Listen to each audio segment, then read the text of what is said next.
And now, your host, Mike Heck and Jed Meshew. We're back.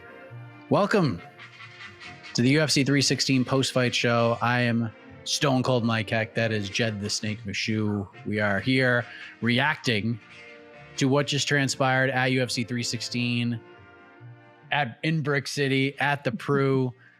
Merab Dvalishvili submits Sean O'Malley in the third round to retain the UFC Bantamweight title. Kayla Harrison submits Juliana Pe&ntilde to become the UFC Women's Bantamweight champion.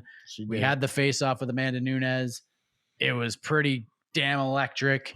Very electric. Great performance. We had a win for Joe Pyfer in a fight that no one's probably going to go back and rewatch. No disrespect. It's just the way that it is, considering everything else that happened tonight.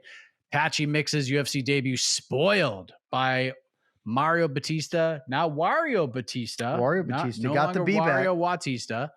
And Kevin Holland gets a submission win over Sensei Luque. That was your main card. Other performances we'll talk about as well. But Jed, overall thoughts. We just wrapped and packed the watch party. We just wrapped and packed this pay-per-view card. If you were to give this an overall letter grade, especially the main card, I'll say the last 6 fights. What are we giving it? A-, right? That's pretty good. Yeah. Look, I was as down on this card as anybody going in. It was very, very negative. Stand by all of that.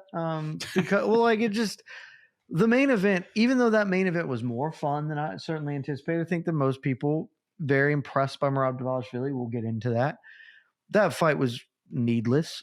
That doesn't change that Sean O'Malley did not deserve that opportunity. And then, frankly, that performance, I know the biggest takeaway is Merab looked amazing. But then after we settle in, people will probably be like, well, yeah, he looked great, but Sean shouldn't have been in there anyway.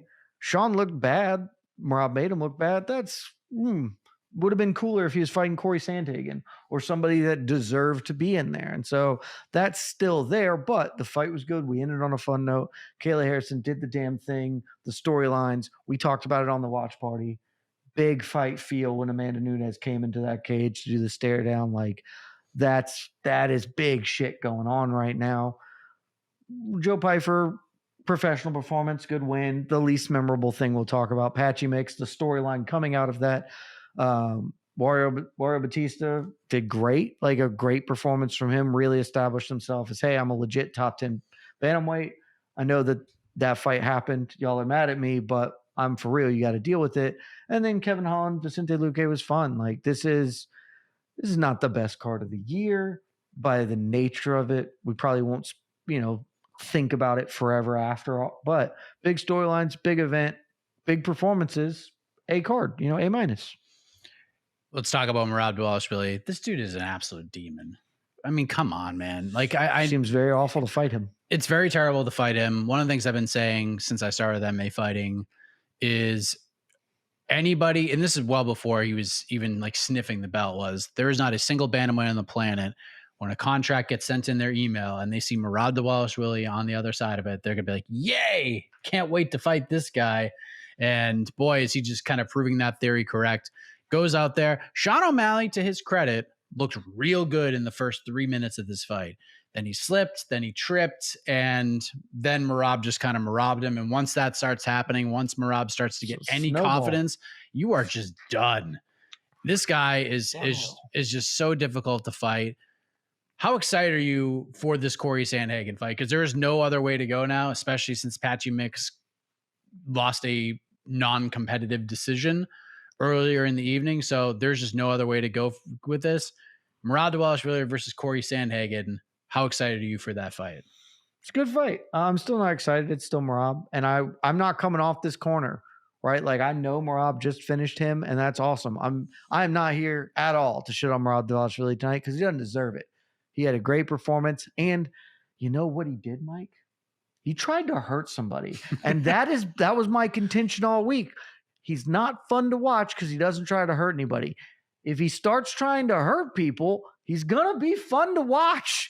And he did it. It was great. But one is not a streak. One does not mean that this is who you are now. I know this is a what have you done for me lately sport, which we will certainly get into in other respects tonight.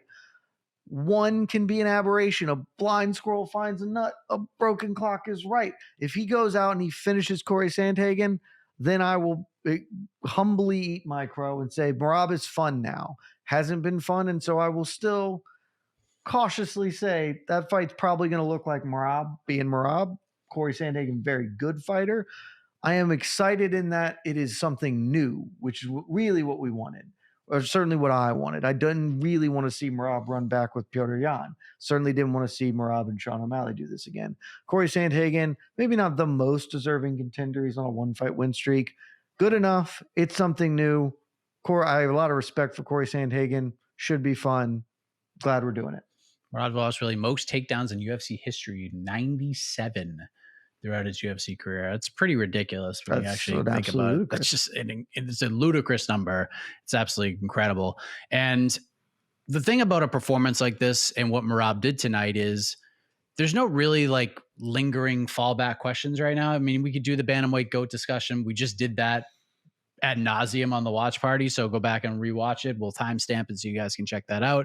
We'll be talking about that throughout the week on BTL and other shows. No doubt about it. We're going to be talking about it for the next 3 years. Is what we're going to be talking about. I mean, it's how it is in every division, but at least in this particular instance, because once Wednesday rolls around, we get to Atlanta, we're going to be pretty stoked for that. So this isn't going to have like the same lingering effects as other pay-per-views that we'll get a week off in between. Like 317 we'll be able to talk about for longer. But the more interesting question now is on the Sean O'Malley side, because he has now lost 2 in a row. He has lost to the champion twice. And the first fight was not fun. And no one thought Sean performed particularly well in that fight. This one, Sean did everything possible to prepare for this fight. Best physical condition of his career. Took this about as serious as any other UFC fight he's ever had. Dude was ready to go. There are no excuses to be had here. He gave Merab Dvalishvili his best, and like the song says, I guess your best wasn't good enough. Where does he go from here? Does he go to, because I know Chael is like, he goes to 45. Shit. Like, does he stay at 35? Like, what do we do with Sean O'Malley? Dude, it's a really good question. I mean, I just don't think Sean O'Malley has much future at 145. He's not like the biggest. He's tall, he's lanky, but he'd need to put on some weight up there. It's a division with, it's a little older now, so maybe he could find the lane there, but I think he's a natural bantamweight, and he appears to be in that situation that some fighters get in, Mike, where, hey, you're great. Well, Sean O'Malley's definitely very good. I'm not sure he's great. He was a champion, circumstances, etc. Very, very good. Maybe you just have to have the Rich Franklin role and hope that somebody, because, if Corey pulls off the upset, which I do not believe he would do, but if he does, Sean's right back in the mix. I don't know if he's in the mix at featherweight. It might be a situation where we take a little time. Maybe he can find a fun fight to stay busy, but just let the division unfold a little bit and see if he can find another way forward. Because right now he's in jail. He's in bantamweight jail, title bantamweight jail. And so I don't know. Maybe it's just if Corey really is next, maybe now you just do the Petr Yan rematch, 5-round main event somewhere. You do that and say, all right, the two of you settle up and let's go from there. It's a really weird position for him right now. Yeah, I mean, I know there are rumors about Yan fighting Marcus McGee, and there is smoke to that fire. It is not done yet. That is a fight that has not appeared on MMAfighting.com, which means it is not 100% not real. But Fictional. That fight is being discussed. That is the fight the UFC wants at this moment. So I would be I'd be pretty surprised if it doesn't happen right now, but to say that it is done would be inaccurate on our part. But a featherweight move is kind of interesting, but it would have to be for like the right fight, like a Cater or some guy like that, where it's just get in there and just have a fun fight that you could win. You just want to do it just for fun, not make a full divisional move, but just like, I'll go up and have a little scrap at 145 for a good time. Okay. Yeah. I mean, if Yan fights McGee and wins, he probably gets the winner of Merab and Sandhagen at that point, right? Or, I mean, right? Oh yeah. I mean, that's certainly. Seeing somebody in the chat here, a lot of people, Davis and Figueiredo as an O'Malley fight. That makes a lot of sense. I think that makes a fair amount of sense. Yeah, I mean, that's There's two dudes who are not realistically in the title conversation right now. Big names, former champions. I think that makes some sense. That's probably where I actually would O'Malley go. versus Batista in a meritocratic world. This is on to the next one. We would drop the doo-doo bomb on you. These two are teammates. They're very close. Tisk. They've trained together for years. They've put each other over on multiple occasions. They ain't fighting each other. It's just not going to happen. So I will say, I have not decided on the next one I'm going to do. What would be kind of interesting, he moves up to 145 and we get O'Malley versus Aljo 2. That's I don't know why Sean would do that, but why not? Because he can't beat him better. And beating Aljo at 145 doesn't get him a title fight. So I don't think it does. Maybe it does. Dude, they like him Rodriguez a lot. They make is him about a lot. to fight for a title, dude. I don't believe that. Not on MMAfighting.com. That's gobbledygook. I don't think that's going to happen. And I'm going to keep saying it so it won't. Yeah. But I mean, if they do make that fight, Sean should absolutely go up there. Because let's just think about it in this sense, right? If they go with Volk versus Yair, Volk is just gonna run his ass over again. Like there's no doubt in my mind. This is an accurate assessment. And let's just say they do Movzar versus Aaron Pico or whatever they're gonna do. By the way, also not on MMAfighting.com. Fake. Let's just say like Fake that news. fight does happen and Ovloyev wins a competitive decision. If Sean O'Malley goes up and knocks out Aljo at 145, you don't think they'd go to Volk versus O'Malley? I think they would. Movzar is going to beat Volk. He's going to fight Volk next, and Movzar is going to be our new champion.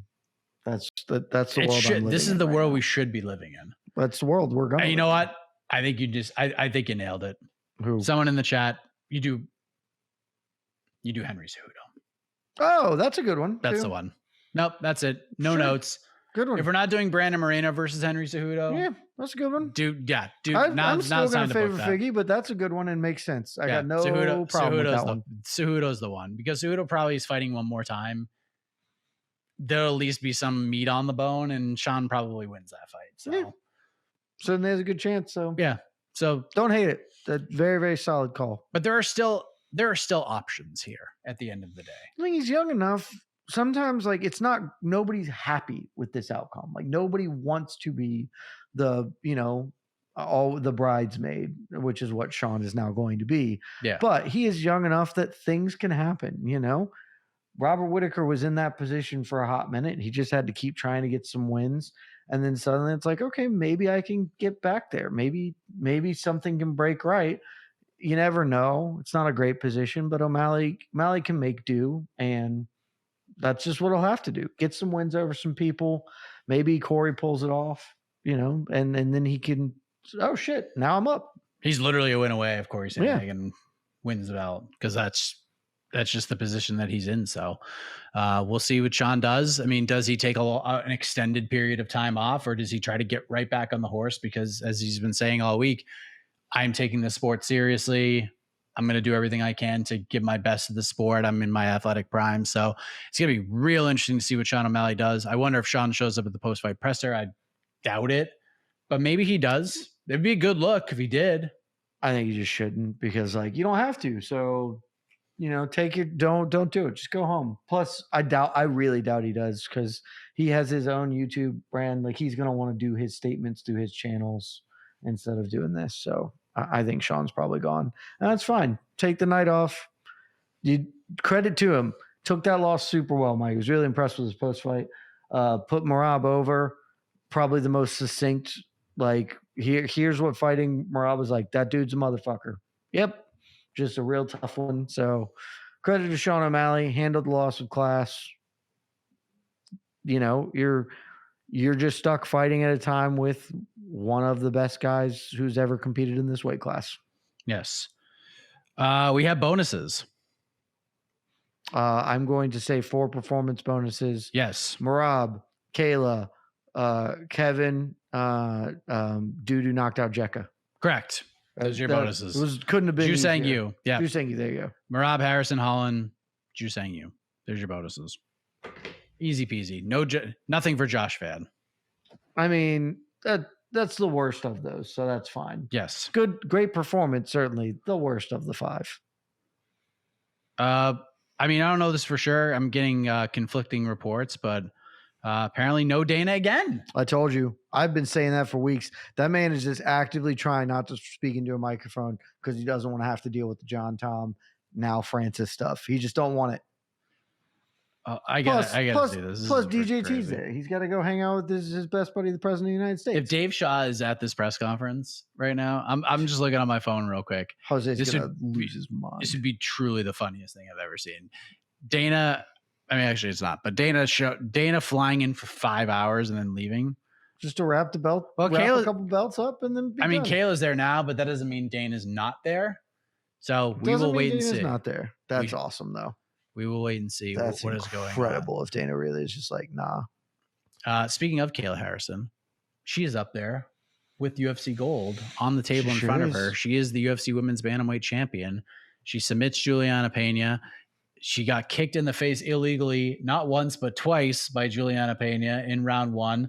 A point was taken, which may be your biggest takeaway of this fight, because I don't think the results surprised you at all. But Kayla Harrison, the new women's bantamweight champion, ever since she signed to the UFC, this is what we wanted. Can she make 135? She makes it. Will that affect her in the fight? Didn't affect her in this one because she did it inside of 2 rounds. And now she's the champ. And Amanda Nunes is going to come back. They had the face-off. This was as good as it could get, was it not? 100%. I mean, this is what they wanted the last time when Juliana Pe&ntilde upset the apple cart. You're right. I grew increasingly confident as this week went on that Kayla was just going to run her over. And to Pe&ntille's credit, she put up some resistance, didn't really have any success scoring, but didn't just die immediately. But I mean, Kayla brutally finished that fight very quickly. It happened sort of in the blink of an eye. And I didn't know how much fun I would have with Kayla Harrison versus Amanda Nunes until they were there. Like, we knew that was coming. We knew that that's what we wanted to build to, and that it would at least be fun. It would be interesting. It would help keep this division alive. It is floundering. And then Amanda walks into the cage, and they have a very respectful face-off and chat. Kayla puts Amanda over. She's the GOAT. I want to take what she's got.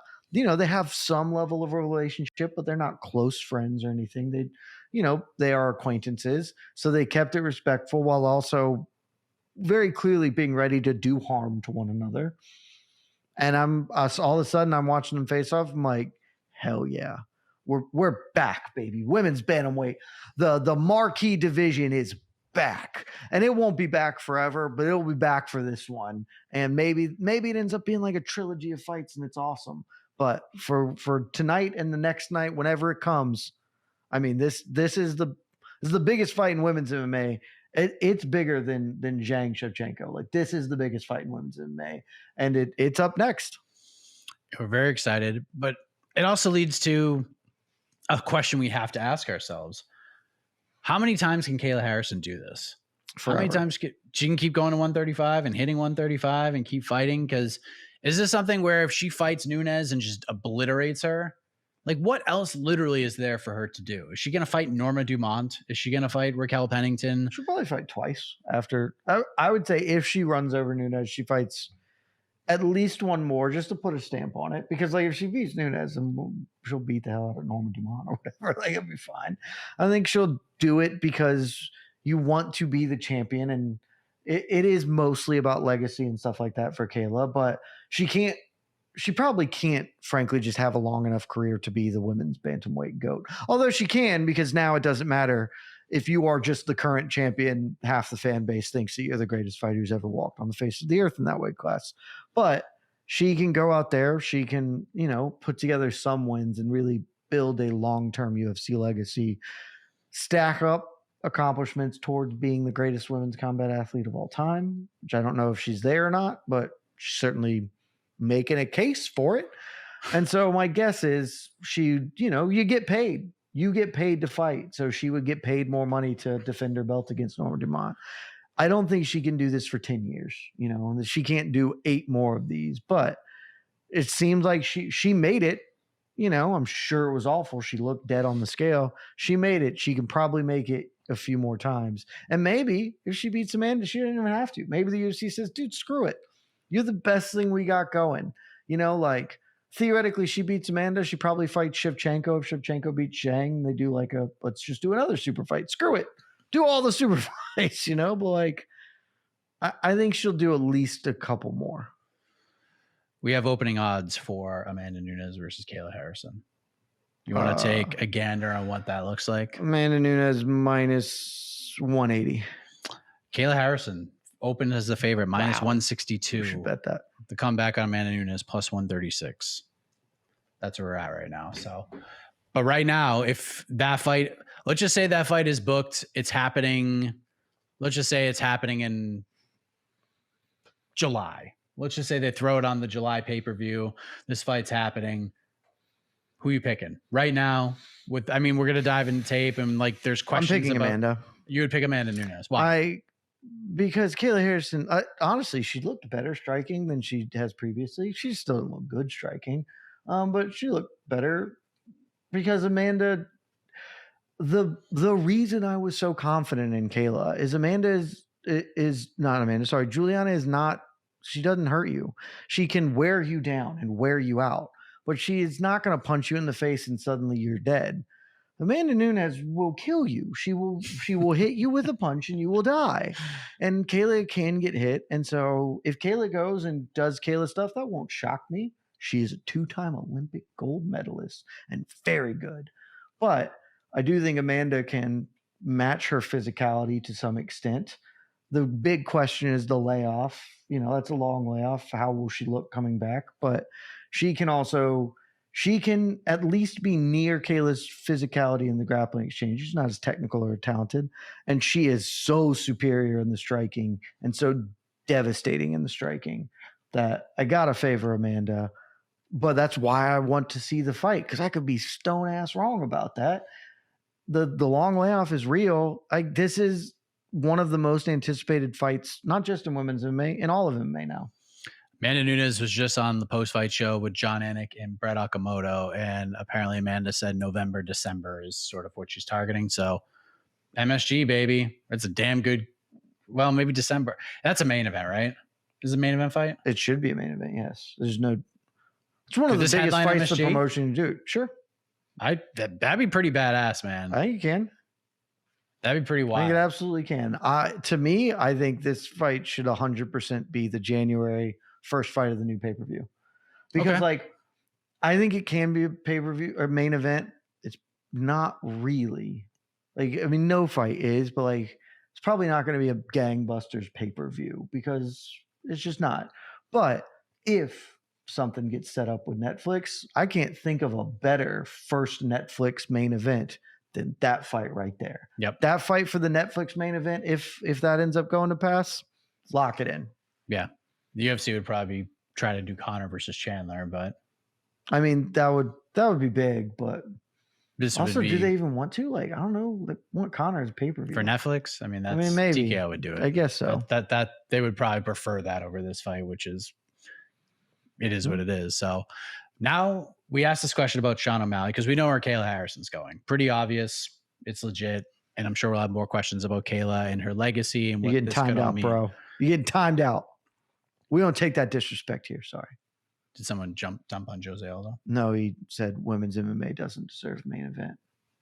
Not on my watch. Ridiculous. Not on my watch. Kayla Harrison versus Get Harrison versus Amanda Nunes is one of the 3 to 4 biggest fights the UFC can make right now. Literally one of the biggest fights the UFC can put together right now. It is bigger than Alex Pereira versus Magomed Ankalaev too. Without question, that is a bigger fight than that rematch. There would be way more interest in that fight than Pereira fighting Ankalaev. This is one of the 5 biggest fights the UFC could literally put on right this second. So that is just a terrible comment. But Juliana Pe&ntilde, Damon Martin's favorite fighter. Man, Damon had a great day. Damon has already said in our Slack he needs to take some personal days because his favorite fighter lost and got finished. He's very heartbroken about what just transpired today. But it does pose maybe even a little bit more of an interesting question, probably the same as Sean O'Malley, but what else does Juliana Pe&ntilde have to prove at this point? What makes sense for her? Is she going to fight Rocky Pennington again? Is she going to fight Norma Dumont? Is she going to fight Macy Chiasson? I don't know where she goes because, dude, she's a 2-time champ. She's a Hall of Famer. I don't know. I honestly don't know. Does she keep this going? She's in such a weird spot right now. I think she's in a great spot because here's the thing, Mike, and this is going to be, I would say that this would be mean, but apparently there are Merab fans because they've been coming for me. And you know what? Have yourself a day. I still stand by everything I said, and I don't think any of it is wrong. But, you know, you get an opportunity right now. I understand it. Easy target. I don't think there's going to be a lot of fans out here who are mad when I say this. You just offered. What does Juliana Pe&ntilde have to prove? A lot, Mike. She has one win over a currently ranked fighter at the women's bantamweight division. That win being the Rocky Pennington win that most people don't think she won. Maybe not a stone robbery, but I think most people thought Pennington took that fight. So it is weird in that she is a 2-time champion, but like she just has so few wins over the top of that division. One. So few being the one win. And so I know that like a lot of that division is old and terrible or whatever, but like Juliana Pe&ntilde can just go fight Ketlin Vieira. She can just go fight Macy Chiasson, you know, like Jacqueline Cavalcanti. And maybe she won't be that excited because there's obviously a demonstrable difference between being co-main eventer, title fighter to fighting Jacqueline Cavalcanti. But, you know, that's why they call it a job. Sometimes you have to do things you don't want to do, Mike. And so she can do that. If she gets a couple of wins, you know, she's right back in the mix. And frankly, if Amanda beats Kayla, right? Like if that happens, I think it will, if that does. Amanda is saying she wants to come back, that this is not a one-off. She wants to defend. And so, you know, wouldn't shock me if Pe&ntilde can just get one win. She can go beat anybody. If Amanda wins, they're like, all right, trilogy fight. Sorry, Norma Dumont. We don't really care. Amanda versus Pe&ntilde 3. That's the thing. So she's not in that bad a position, but she is going to have to sing for her supper a little bit. She's going to have to get some wins. Yeah. And I think more the more fair question is not what does she have to prove, but what else does she need to accomplish? Because she's a 2-time champ. Like that's way beyond what others. Many people are not that in the history of the sport. Yes, that's very, very true. She is a UFC Hall of Famer. She retired tonight. She's going in the Hall of Fame probably next year as a 2-time champion. So that's just what it is. So we'll see what happens to Juliana Pe&ntilde. Joe Pyfer defeats Kelvin Gastelum 30-27 in a pair, 29-28 and 29-27. So yeah, that fight happened. No one's going to go back and rewatch that, but getting the win is all that matters. And Joe Pyfer got a win in front of the president of the United States of America. So good on him. Good performance too. Yeah. Kevin Holland really good, solid performance from Joe Pyfer. Very, very solid. You could tell he's maturing a bit as a fighter. And, you know, the Joe Pyfer I kind of expected to go in there, who dropped Kelvin Gastelum multiple times in this fight. Thought he would go bananas trying to finish Kelvin, but he was very calm, cool, collected. It's good having Dean Thomas in your corner to guide you in the right direction. So. And he even said it afterwards. He's like, you know, like I hurt that dude and then I realized I shouldn't get too crazy. I was like, that's smart. That is an absolutely correct way to approach that. 1000%. Kevin Holland gets the finish of Vicente Luque. Josh Van looked incredible, but the third biggest story, the silver medalist, if you will, that came out of this event was the third biggest storyline heading into this. Patchy Mix finally making his UFC debut. Patchy Mix, a guy who on this website, there were multiple people, Damon Martin, our own EKC Leiden. There may have been another at some point. They had Patchy Mix ranked as the best bantamweight in the world at one point. I ranked him as the best bantamweight in the world after the tournament because the tournament win was dope. And it was dope. And then he hasn't been the best bantamweight in the world for me for some time. But yes. The Grand Prix run was unimpeachably great. It was good. Yeah, it was a good run. But all these questions, everything that led up to this was, okay, is he the best bantamweight in the world? And then, at least in my eyes, I couldn't put him that way because, yes, getting wins over Rafion Stotts is like obviously good, and beating Sergio Pettis is solid. But these guys were probably top 10, top 15 fighters in the UFC, where we truly would just not get the answer to this question unless Patchy Mix signs with the UFC. After the Magomedov rematch, I went down on Patchy Mix a little bit. Not saying he was bad, but his stock took a bit of a hit in my eyes. I was like, okay, this guy can be beaten by a lot of these guys at bantamweight. Like, he's still very good, but maybe he's not the best bantamweight in the world. Maybe he's not a top 5 bantamweight. And I got a little bit of blowback for my takes coming out of that fight. I remember saying on the post fight or a preview show for a UFC card, because that was a Friday card, saying that I think Sean O'Malley would whoop Patchy Mix. Like, because this is when O'Malley was the champion before he lost the belt. Like, that's just kind of how I felt after watching that fight. Patchy Mix signs to the UFC. Very big deal. He's fighting Mario Batista, who is public enemy number 1 to Newark, New Jersey, and the rest of the mixed martial arts community after what transpired in the Jose Aldo fight. And everyone was fired up for this. Patchy Mix is like, I'm looking through this dude. I'm going to go fight the winner of this fight. That quote ain't going to age well. Yeah. That quote ain't going to age well. Patchy said he was basically just going to run Mario Batista over on his way to a title fight. What happened was the direct opposite. Mario Batista beat the hell out of Patchy Mix for 15 minutes. This fight was not competitive. Not remotely. Not competitive at all. Patchy, I don't know what to say, man. Like, this is the worst thing that could have happened to him. Like, it wasn't like if he lost a decision and it was a super fun fight, that's one thing. But you were not tough. Yeah, this is a no doubt 30-27. Did someone actually score for Mix? Didn't one judge give Mix a round? I don't know what he was thinking. One judge gave Mix 1 round. So I think it was a 30-27, 29-28, 30-27. That's what it was. I think that was right. That's what it was. But Patchy loses to Mario Batista. Not competitive. Fill in the blank. Patchy Mix as a UFC fighter is blank. Oh, that's a hard one, Mike. Patchy Mix as a UFC fighter is disappointing. And look, I don't want to throw the baby out with the bathwater right now, because I'm looking at the comments. Our chat is being unkind to Patrick Mix. I suspect that the internet as a whole is being unkind to him as well, and to Bellator. Some of the statements are a little bit obviously insane, but you're hyped up. Probably had a few. It's okay. That was disappointing. He did not fight well. Some of that certainly can be ascribed to Mario Batista, who looked terrific. Really got people back on his good side, me being people in that scenario. But that was really disappointing. That being said, we have seen other fighters make this transition, and it's harder than they want. It's different. Eddie Alvarez famously lost his UFC debut, and he performed better than Patchy did, but he didn't perform great against Donald Cerrone. And then 3 fights later, he was the lightweight champion of the whole goddamn world. It is not catastrophic. Patchy is now just going to have to get a win and another win and another win and get back there. But sometimes you have an off night. Maybe that's what happened. I guess we're just going to have to wait and see. But I think my biggest takeaway is not Patchy's overrated. I don't think Patchy was. I don't like Wario. Not a big fan.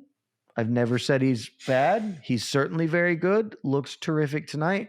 My big takeaway is, man, it would have been more fun if Patchy had come out and dazzled, because of where that would lead. Instead, that's okay. And maybe Wario's going to come. Maybe Wario's a top 5 bantamweight, and that's it. And all the people are like, Patchy sucks. Actually, maybe Wario's just damn good, because his UFC history has been damn good. He lost to Jose Aldo, who's the greatest fighter of all time. That's it. That's all that he's done that's bad. So time will tell on this one. I wanted more from Patchy. Didn't happen. Can do nothing but tip my cap to Wario, because he looked like $1 million goddamn dollars out there. So I'm going to disagree with you on one thing. I think this is catastrophic for Patchy Mix. Mm-hmm. Catastrophic. Tell me the tale. He's never fighting for a UFC belt. Never happened. You're selling him out right now. Yep, I am. This was everything, man. And that, like, the minute this fight was signed, I said the same thing. We're going to know Patchy Mix's UFC ceiling in 15 minutes or less. This is a guy who's either going to fight for a belt or he's going to be a top 15 guy. And again, you say this all the time, being one of the 15 best of anything in the world is pretty damn good. It's unbelievably good. But he's just not a star. Like Eddie Alvarez was a star when he came over. Like Patchy was like, okay, this is a very good fighter. How good is he?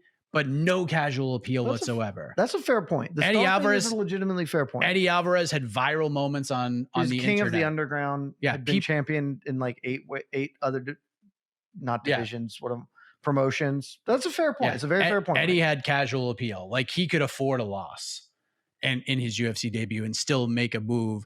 Plus lightweight at the time was like, they had great fighters, but it wasn't as deep of a division as it is now. And it certainly isn't as deep as Bantamweight is right now. These Bantamweight guys are coming. They're just going to continue to keep on coming up the ladder. And Patchy can get wins. There's no doubt about it. It's not like he's going to go, man, that UKO is. We're watching the UKO replay right now, and yeesh, that's brutal. Please continue, Mike. Yeah, that was nasty. I don't even know how I'm going to even focus after that was brutal. But look, again, there are interesting fights for Patchy. I saw some people mention Sean O'Malley versus Patchy Mix. Don't love that idea, really, for either guy. But I mean, how do you book Patchy now? You know what I mean? Like Mario, you could just. Do you do Cheeto? Do you do Patchy Cheeto? Do you do rebook Mario Cheeto? Like, I don't think you do Cheeto. It's not like awful. It's one of those things where it's not like a bad answer, but I don't know what the good answer is, right? Do you do Patchy versus Rob Font? Is that where you go? No, because Rob Font's like highly ranked right now. And might pick Rob to win that fight, honestly. It could.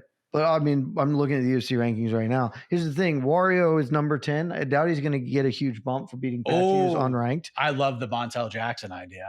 I think that's fun. That's a great fight. Yeah, I think he's got to fight somebody a little further back, and just Ayman Zahabi. Like that's honestly where he's at. It depends on what your goal is. If your goal is okay, now I just want to see where he's at, then yeah, it's something like that. If your goal is let's get him a win, let's try and build him a little bit, just give him somebody you can win.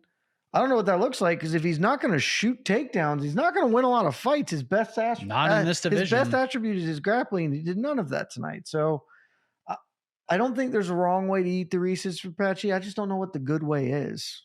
Fortunately, I do know of a program that will tell me the good way.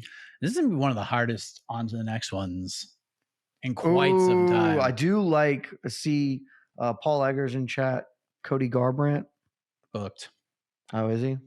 Poop. He's fighting. You'll be there, like literally in the building. Is that next week? Yeah. That shows you how much I know that card. He's fighting what? Hierony Barcelos. So I don't know. I couldn't tell you who. I mean, you could do it, but like, win or lose next week, Cody Garbrandt. You could absolutely do that. So I think very bad for Patchy Mix. Again, he could still have a nice career in the UFC. He's gonna get to continue fighting in the UFC. And the most important thing is this man, like he's going to fight in his prime, which if he stuck with PFL was not going to fight in his prime. He's not getting pitbulled right now, which is at least that. Yeah. So that's something. And, again, he wins 5 or 6 UFC fights. Like that's pretty cool. You just probably not going to fight for a belt and that's okay. Not everybody gets to fight for a belt. I don't think he's going to fight for a belt. I'm not going to say it's impossible. I think that's still outside of something super weird happening or some sort of budding rivalry building up. And I don't know if Patchy's that guy to like really do that. Probably not. Yeah, I don't know. Tough scenes. Maybe Patchy just says, F it, I'll fight Umar. You guys never got Habib versus Tony. You can get Umar versus me. That's Habib Tony-esque. Interesting. The off-brand bantamweight. That's my official no pick, by the way, Mike. I'm throwing it out there now. Honestly, Mario Batista should have called for Umar. That'd have been a great call out. Except for then he has to fight Umar. That sucks. You never know, man. Maybe he's the guy. Could be. I'm going Umar. That's my on to the next one. All right. For Patchy. For Patchy, correct. Yeah, I gotta think about this. I have to absolutely think about this. It's gonna be a tough one. Tomorrow, on to the next one. I think I'm gonna land on Montel Jackson, and that's a tough ass fight for Patchy Mix, man. Whew. Montel Jackson's a hard man to fist fight. Really hard fight. Really hard fight. But that's probably where you go. All right, let's go to the peeps. I believe. Did you run down the results of the prelim? Osman Mirzakhanov knocks out Brenson Ribeiro. Waldo Cortez Acosta did Waldo Cortez Acosta things.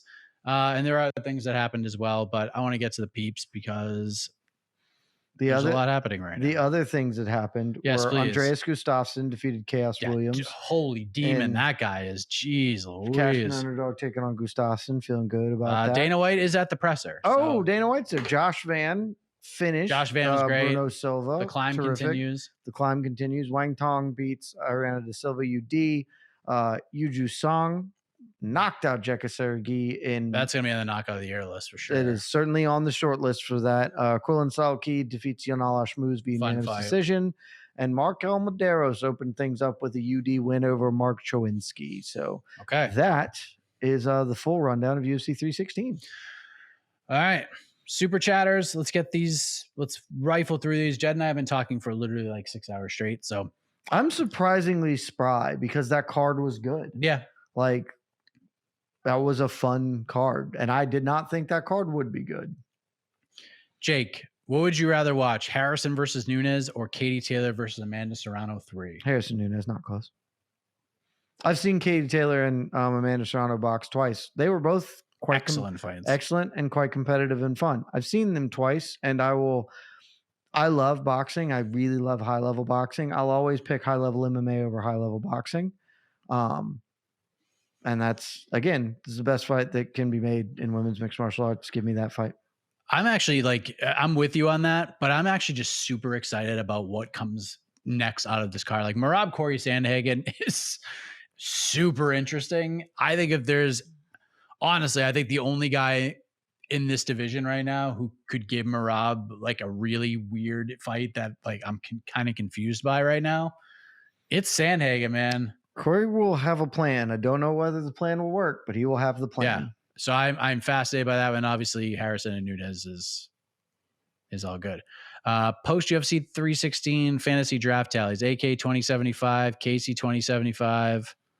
I don't know that's true. I have 1400, Damon 1175, Jed 975. AK definitely doesn't have 2075. So who's Guilherme? Okay. I mean, Guilherme has very few points, but Guilherme is 575. I haven't. This isn't updated for things, so maybe that adjusted. But maybe. The post fantasy update is Casey has won. It's over. With Merab getting a finish and a bonus. Yeah, AK doesn't have 2075. Casey's gonna have more than 20.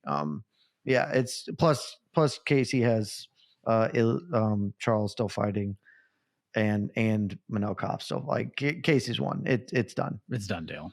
Yeah, Casey drafted terrifically. Did a great job. I'm really proud of him. He took a lot of champions, and then Merab fought twice. Merab is currently the fighter of the year frontrunner. If you draft the fighter of the year frontrunner, you're probably going to be doing pretty well. Yes.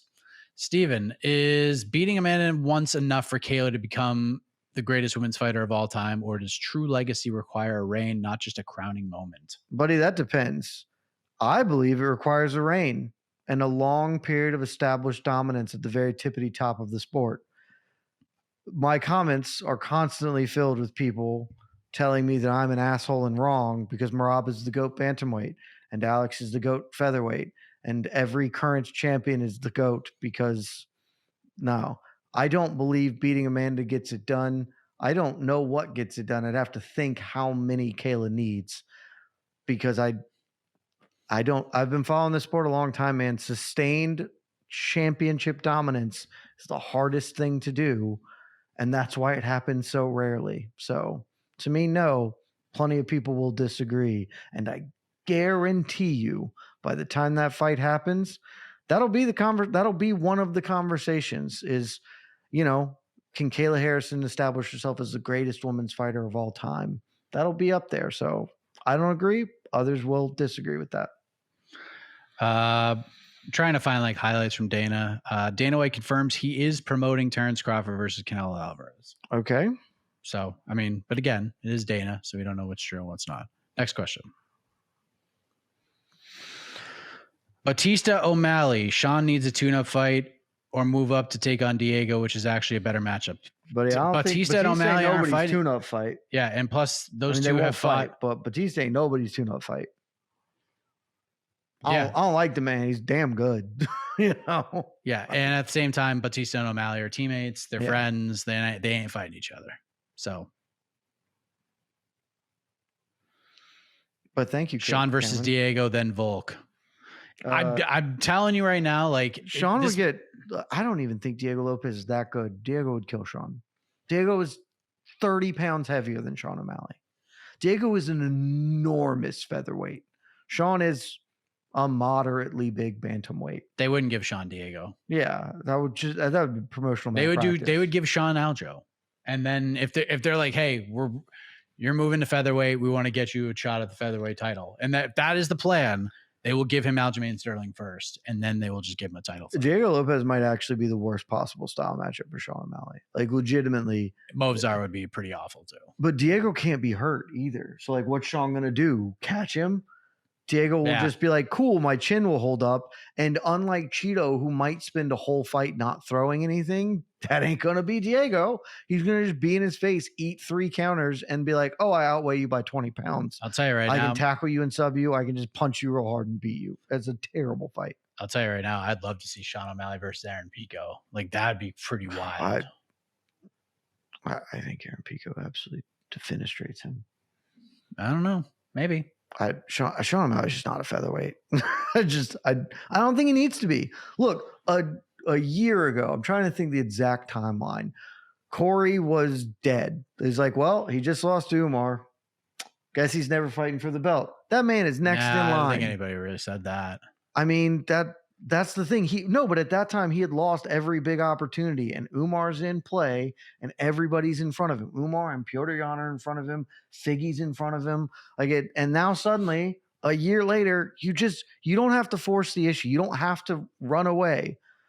Hang tight. Get a win in the weight class where you were a champion, and see, things might break okay for you. You never know.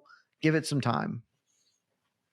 We'll see. As long as Merab's champion, he's in. But again, there is precedent. Max Holloway, perfect example, made his way back to a third fight, even though nobody thought it was possible. So we'll see. And the UFC loves Sean O'Malley. They will give him as many opportunities as possible.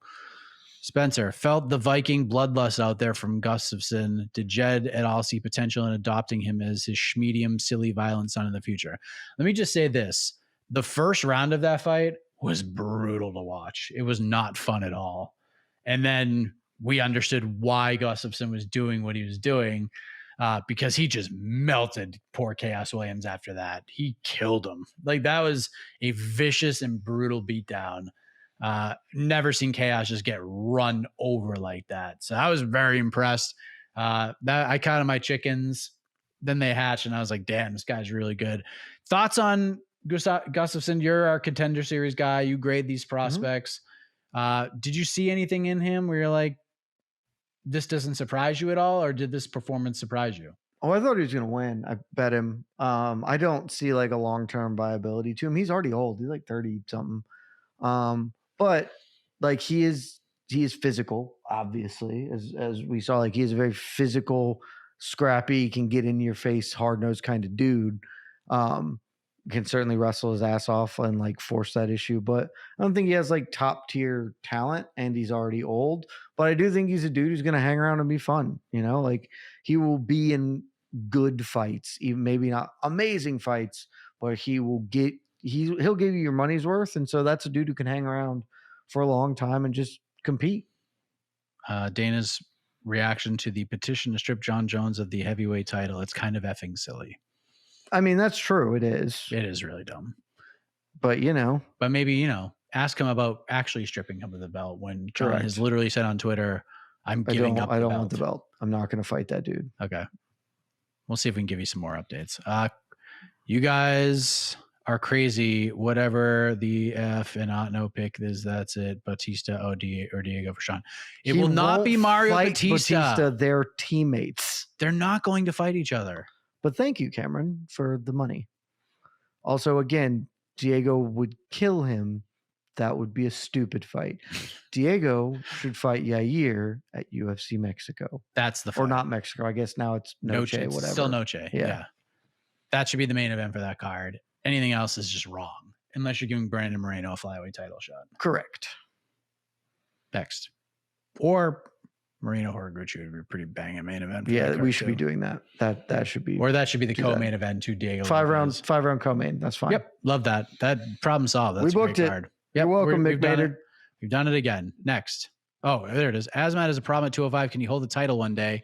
What do you think of Josh Van's future? He reminds me of a mini Max Holloway. So could Azmat Mirzakhanov be a UFC champion? Yeah, because 205 is terrible.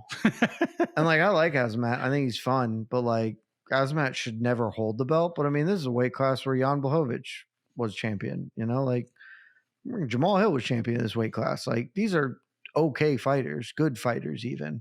Azmat's good and dangerous. This weight class trash. And so I would not bet that he fights, that he holds the belt. I'm not even sure I bet that he fights for the belt, but you can't count anything out at 205. That weight class is wide ass open.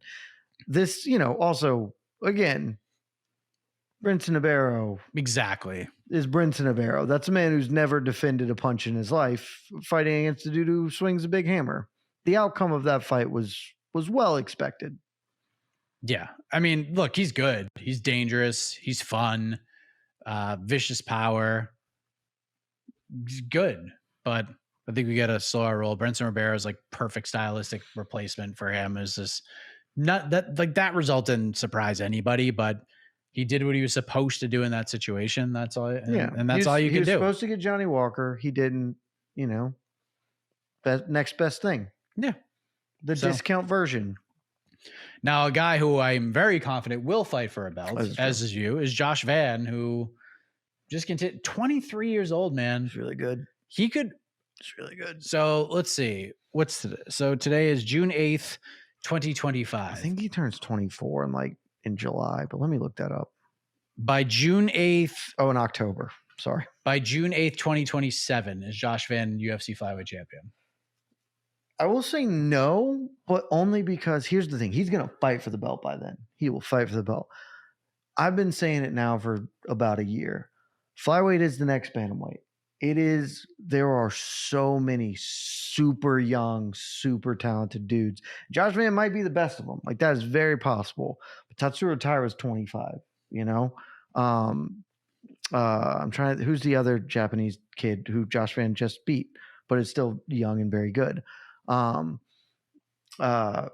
Forgive me, it's currently 2 a.m. and my brain's not firing on all cylinders right now. I could see him. I could draw a picture of him better than I could say his name right now. Yeah, but Lonnie Kavanaugh is like 23 and coming along. Like, there's a whole crop of flyweight emerging. Ray Saruya, that is it. Thank you. Shout out Google. There's a whole crop of Ramazan Timarov, actually. He's not young, but he's coming through now. That's cool. Whole crop of young dudes, less than 27 years old, from contender series of various places, who are just hot shit guys. And Josh Van might be the best of them. I would still maybe favor Tatsuro Taira. Muhammad Makayev probably going to return to the UFC before too terribly long. He's one of the 5 best fighters already in the weight class. Like, I think he's certainly going to fight for it. Wouldn't shock me. And to RS40's credit, I comped him to this man on the watch party. Definitely has some Max Holloway to his game. Like, a young guy, got a lot of talent. You know, you don't have Max's chin because not many people have Max's chin. But I would say keep an eye on Josh Van because I think he's fighting for a belt sooner rather than later. Some more Dana White quotes. Let's see. White says he's been too busy to keep up with the gossip surrounding John Jones, says that Jones is back home and on Tuesday they'll figure it out. White says that Tom Aspinall is the guy, and if Jones wants to retire and doesn't want to keep fighting, we're done. That there's nothing that he can do. He says that he will do what they can to make the fight. We did it, boys and girls. It's over. Our long national nightmare is over because that's the first time Dana said that. Dana has always been like, no, we're going to make the fight. When GSP retires, like, GSP ain't retired, he's got to fight Johnny Hendricks. When Dana is acknowledging if John's done, that means John's done. Because Dana wouldn't say that's a possibility unless it's the outcome. We're out of here with that. Let's move on to new business. I guess Cyril Gahn versus Tom Aspinall is next. Let's see. What else did he say? John says he walked through the door and says that things don't always go the way they have it planned. Wow. What happened to the 100% guarantee? How about that? Man, it's not happening. I've been telling you for a long time. Yeah, we've been there literally since UFC 309. And those two guys aren't fighting each other. And again, for the billionth time, don't blame John at all. If I were in his corner, I would tell him to retire.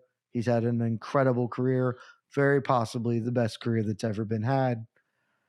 You finagled the Stipe thing. It was ludicrous, but you pulled it off.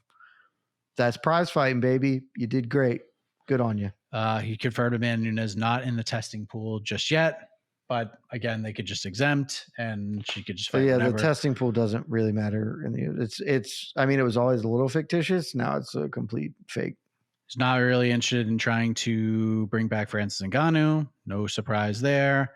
And the other thing, Dana White says a low riser with fans collapsed when Merab walked to the cage. It says, thankfully, it wasn't as high up as the last time it happened in Vancouver. That is thankful. That was also the least fight. surprising thing in the world. I love all of you. If you're watching right now, I'm a huge fan of you. Thank you so much for being here.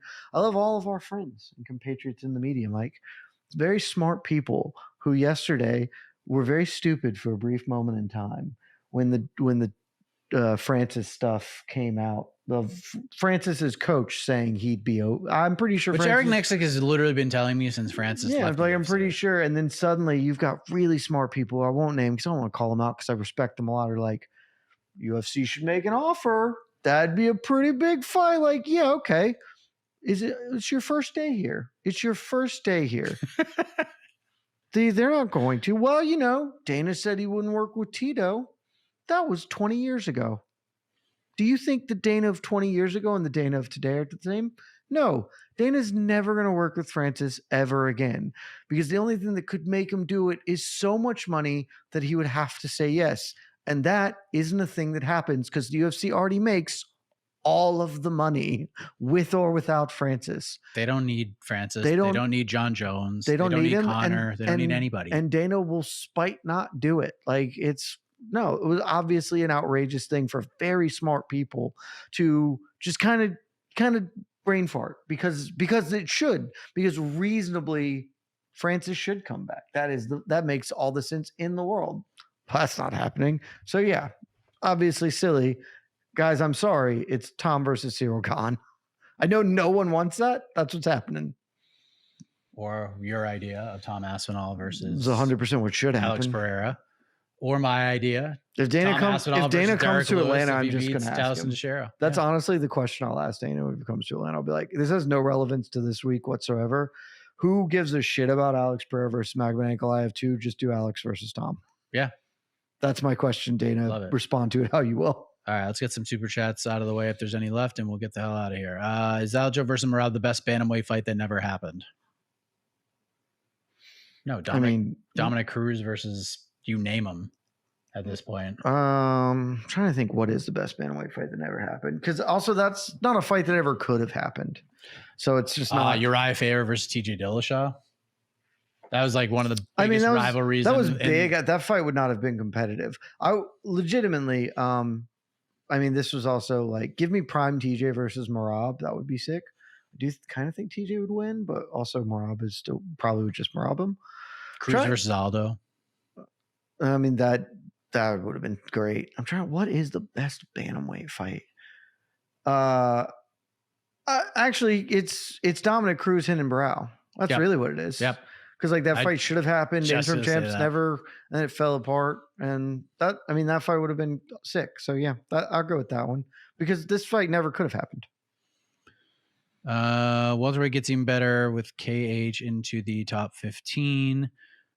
How many more wins does Merab need to unquestionably be the best bantamweight ever? Appreciate the hell out of you all.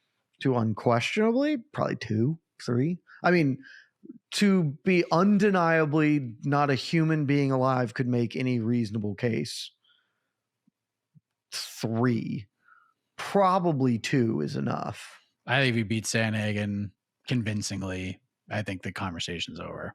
It's not. The conversation. I respect your opinion, but in my eyes, I will declare Merab Dvalishvili the greatest bantamweight of all time. The point is unquestionably. You can believe unquestionably in today's world. Unquestionably 3. It is unquestionable. It's probably unquestionable at 2. He has 4 title defenses with everything else. There's not really going to be a reasonable person who denies it at that point. People are already saying it, and he has 2. If he gets another one, I think if he does, I do agree with you that if he beats Corey, if he finishes Corey, everyone's gonna look at me like I'm an asshole for being like it's still Dom. I will be by far the minority at that point, though I'll still believe I'm correct. Next. What kind of music have y'all been listening to? I listen to music in like situations. So like I have my gym playlist. I listen to that. I have my driving playlist. I listen to like 90s music. I listen to different music when I'm golfing. So it's a mix. Yeah. A lot of 90s just general bangers, and then a lot of electronica female vocalist pop. Word. Yeah. I mean, my presets in the car. I mean, literally, there's a 60s preset, classic rock. I mean, literally everything. 90s, 2000, early 2000s. Sirius XM Fly friggin' slaps. I mean, Lithium. Just depends on the vibe. Depends on what's going on. But I'm more of an old school guy. I think new music, for the most part, stinks. It's very bad. I like almost all music. I'm less inclined to like today's music, but that's just part of being older. Though there's still plenty of bangers, but I listen to almost everything other than modern country. I never took to that. Next. Everything else? Heck, cosplaying as the Texas Rouse. Like, Michael Weston sucks. This guy sucks. Buddy, you are.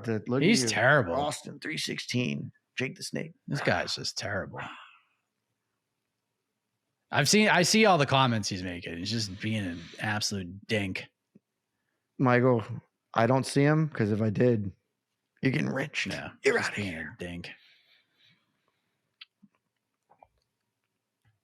Next up, Casey. Wrap it up, boys. Well, I would, except for there's one more super chat. At least one super chat. And then we'll wrap it up. With Sean versus Batista, stop saying Sean versus Batista. It's never going to happen. Where Sean versus Diego goes down, I get to co-host No Bets Barred. They're on the same team, but definitely not mates. It's going to happen. You don't. You don't. Sorry. Even if this happens, you can come and gloat and be like, haha, I am correct. It has to be neck. You know what? I'll throw this out there, Cameron. You can come on to the next one. But it has to be next. This is not a forever offer. If Sean O'Malley's next fight... That's a good stipulation, Mike. If Sean O'Malley's next fight is not against Mario Batista or Diego Lopez, you're out. That's it. But there's got to be some, like, the confidence level that you have that either of these fights are going to happen. Look, you have to put something on the line, too. We all get a little liquid courage in us after a night of watching fist fights with our mates. This has to be, I mean, dude, this has to be, like, you have to put something on the line with the confidence that you're putting out here right now. I'll say that. Are we good? Is that it? When is the post show happening? What happening right now? Look at the top of the screen. You are part of it, sir. You are part of the post show. Oh, all right. I don't know if there's music playing in the background. I don't know. Who can say? Who can say? But guys, the beauty of this is we're going to clip this right out of this whole watch party stream. Thank you. We'll see, Cam. I want to know what you're going to put on the line here. Thanks for joining, Trial. We appreciate you guys. It's been a long night, honestly, but a fun night. Honestly, I've had a great night. I can't tell you how much better this is. And then we get 317. I was super prepared for this to suck, and I had a great time. UFC Atlanta next week. 315 was good. 316 solid. 317. 315 was okay. 315 was okay. 316 was awesome. Yes. 316 was good. 317. 318 should be good. 318. We got Poirier's final fight. 318 Poirier Holloway's gonna something roll there. And then we got DDP versus Hamza. 319. I'm going to be unreasonable with that fight. I can't wait for 319. It's gonna be a great time.